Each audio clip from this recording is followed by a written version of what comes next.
안녕하세요. 양수연입니다. 요새 병원에 있다 보면 많은 분들이 이런 이야기로 상담을 오세요. 선생님, 자야 하는데 잠이 안 오는 고통을 아세요? 라고 상담을 많이 오시는데요. 2020년 8월 영국 사우스햄튼 대학 연구에 따르면 불면증을 경험하는 사람이 작년 대비 6명 중 1명에서 4명 중 1명으로 늘어났다고 합니다. 하루 종일 잠을 못 자면 몸이 무겁고 머리가 찌뿌둥할 뿐 아니라 하루 종일 잠을 못 잤다는 생각에 사로잡혀 오늘도 또 못 잘까 불안에 시달리고 하루 컨디션에 큰 영향을 미치게 됩니다. 대체 잠이 신체에 어떤 영향을 미치게 이렇게 중요한지, 그렇다면 잘 자기 위해서는 뭐가 가장 중요한지 오늘 저와 함께 알아봅시다.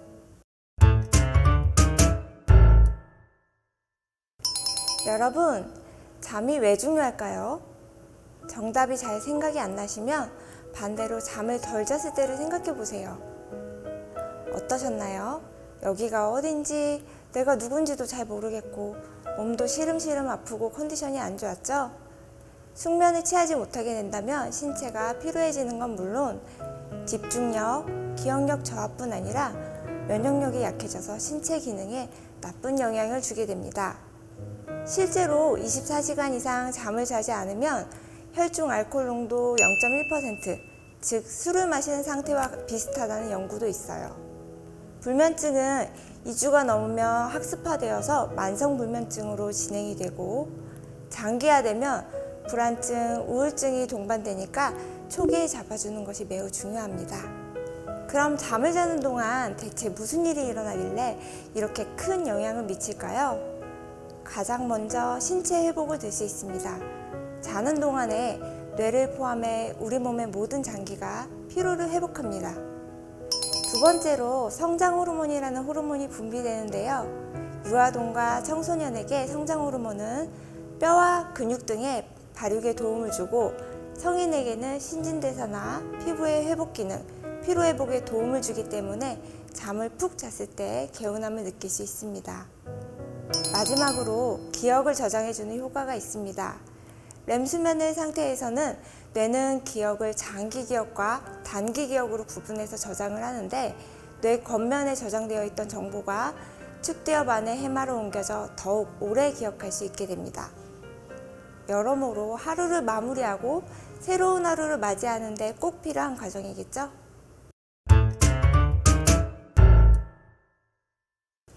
피곤하고 예민해지고 체력도 떨어지고 면역력도 떨어지는 수면장애, 그럼 어떻게 해결할 수 있을까요? 수면제는 일단 비상약으로만 생각하시고 영양제 복용으로 부족한 조효소, 비타민, 미네랄을 보충하는 것만으로도 어느 정도 증상 완화에 도움을 받을 수 있을 것입니다. 수면에 도움을 주는 영양제라고 한다면 메틸코발라민, 태아닌, 마그네슘, 레시틴, 오메가3, 아미노산 엄청 많죠? 다 조금씩 도움을 주지만 이걸 다 먹을 수는 없겠죠. 이때 필요한 건 선택과 집중이에요. 먼저 가장 추천드리고 싶은 건 천연 신경 안전제라 불리우는 마그네슘인데요. 마그네슘은 스트레스를 이겨내거나 피로에 도움을 주고 신경과 근육을 이완해주는 천연 이완제입니다. 또 수면을 편안하게 해주고 불안하거나 긴장되는 기분을 눌러줍니다. 예민하고 불안함을 자주 호소하는 사람들은 칼슘이 부족해서일 경우가 있는데요. 칼슘은 세포의 생명기능, 신경과 근육의 안정기능을 높여줍니다. 최소 피로에 가장 많이 쓰이는 비타민 B군 역시 도움을 주는데요. 특히 메틸코발라민은 세로토닌과 도파민 합성의 조효소이고, 이때 비타민 B군을 공급해주면 뇌세포의 활성도가 증가하고 에너지의 생성도도 증가하게 됩니다. 수면의 질을 좋게 하며 두통, 몸의 피로도 개선의 효과, 뇌기능 활성에 도움을 줍니다. 자, 정리되셨을까요? 평소 잠드는 게 어려우셨던 분들은 마그네슘, 그리고 비타민 B군 정도는 드셔보시는 걸 추천합니다. 하지만 무엇보다 가장 중요한 것은 바른 생활 습관을 가지는 것입니다. 잠을 잘 자기 위한 기본 원칙을 수면 이상이라고 부르는데요. 몸의 위생을 위해서 깨끗하게 손과 발을 닦는 것처럼 수면의 위생을 위해서도 생활 습관을 바로 잡는 것이 중요합니다. 일단 침대 위에 있다고 생각하고 한 단계 한 단계 따라해 봅시다. 먼저 침대에 누워서 손가락 끝부터 발가락 끝까지 가볍게 꼼지락거리면서 기지개 정도로 스트레칭을 쭉 해주세요. 너무 심하게 몸을 움직일 경우에는 오히려 잠이 깰 수 있기 때문에 가볍게 뭉친 근육을 풀어준다는 느낌으로 스트레칭을 해주세요. 두 번째, 편안한 옷을 입고 자리에 누워주세요.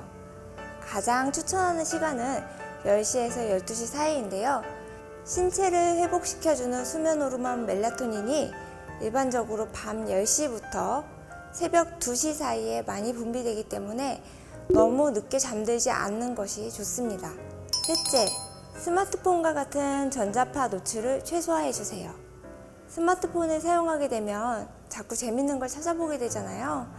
그러면 늦은 시간에 취침하는 경우가 많아 총 수면 시간이 줄어들 가능성이 높고, 스마트폰에서 발생하는 블루라이트가 생체 리듬을 교란시켜서 수면 유도가 잘 안 될 뿐만 아니라 수면을 돕는 멜라토닌의 호르몬의 분비를 지연시켜서 수면의 질을 떨어뜨릴 수 있습니다. 이건 제가 알려드리는 꿀팁인데요. 다들 잘 아시겠지만 잠이 오지 않는다면 재미없지만 읽어야 할 것 같은 책을 조금씩 읽어보는 것도 긍정적인 효과를 기대할 수 있습니다. 오늘은 저와 함께 잠이 보약인 과학적인 이유에 대해 알아봤는데요.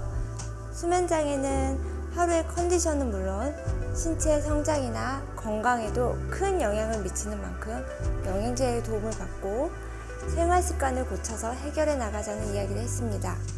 먼저 마그네슘, 비타민 B 등 수면에 도움이 되는 영양제를 챙겨 드시고 수면 위생을 잘 관리해서 건강한 하루를 만들어 보세요. 꾸준히 하다 보면 날 괴롭히던 수면 장애에서 벗어날 수 있을 거예요.